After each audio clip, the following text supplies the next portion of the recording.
Hello student, कल हमारे board exam का पहला पेपर है हिंदी। स्टूडेंट, हिंदी में एक प्रश्न आता है जिसका नाम है काल परिवर्तन कीजिए। मैं आपको बहुत कम शब्दों में समझाऊंगा कि काल परिवर्तन कैसे किया जाता है। जैसा कि आपको पता है, हिंदी में तीन प्रकार के काल होते हैं: वर्तमान काल, भूतकाल, भविष्यकाल। देखिए आपके सामने लिखा है कि वर्तमान काल, भूतकाल और भविष्यकाल। स्टूडेंट, इसके भी तीन हिस्से होते हैं। वर्तमान काल में सामान्य वर्तमान काल जिसकी पहचान है तातेती है, अपूर्ण वर्तमान काल जिसकी पहचान है रहा रही रहे हैं, और तीसरा है पूर्ण वर्तमान काल जिसकी पहचान है चुका चुकी है। इसको कैसे पहचानते हैं स्टूडेंट? वाक्य के अंत में तातेती लगा रहता है, अपूर्ण वर्तमान काल में रहा रही रहे हैं, और पूर्ण वर्तमान का मतलब है जो काम हो चुका है, चुका चुकी है, ऐसा। तो ठीक वैसा ही भूतकाल में भी होता है।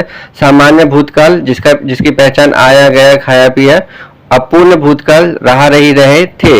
यहाँ पे रहा रही रहे हैं और नीचे लिखा है रहा रही थे, ये है भूतकाल। और तीसरा प्रकार है पूर्ण भूतकाल जिसका मतलब है कि काम हो चुका है, काम हो चुका था।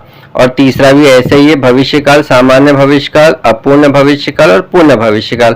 यहाँ पे देखिए लिखा है कैसे पहचानते हैं। गागेगी होगा तो वो सामान्य भविष्यकाल, रहा रही रहे होंगे तो अपूर्ण भविष्यकाल, और चुके होंगे तो पूर्ण भविष्यकाल।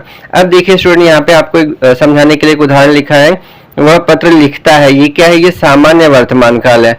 अब इसको ब्रैकेट में लिखा है सामान्य भविष्य काल में, तो क्या होगा इसका उत्तर? वह पत्र लिखेगा। ये हो गया आपका सामान्य भविष्य काल। नीचे और एक लिखा है अपूर्ण भूतकाल।